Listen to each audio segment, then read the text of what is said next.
रामकृष्ण हरी माऊली. आज ज्ञानेश्वर माऊलींची पालखी सातारमधील लोणंदमध्ये मुक्कामी होती. एकच मुक्काम होता म्हणून आम्ही रात्रीचंच दर्शनासाठी गेलो. पण दिवसाही दरवर्षी एवढी गर्दी नसते, एवढी रात्रीची गर्दी होती. आणि तिथं गेल्यावर बघा असं वाटलं की कोण दर्शनासाठी धडपडतंय तर कोण पोटासाठी धडपडतंय. ही छोटीशी मुलगी दोरीवर चालती पोटासाठी बघा.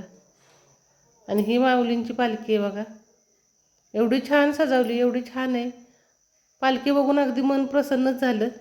रात्र असून सुद्धा इथं रात्र वाटत नव्हती, दिवसच अगदी पहाटेच जणू बघायला आलो आहे आम्ही, असं वाटत होतं.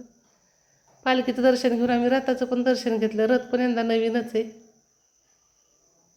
आणि ही माऊलींची घोडी येतं जी रिंगणात पळवतात त्यांना, पण त्यांना सगळे हात लावते. त्यांना अजिबात आवडत नव्हता हात लावलेला.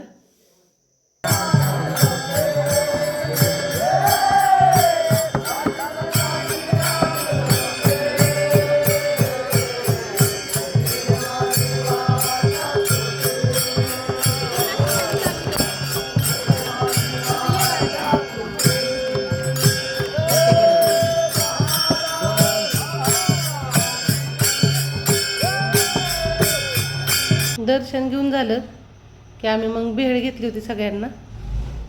दर्शन घेऊन आणि सगळीकडं बाजारात फिरून सगळी खूप कंटाळली होती तर.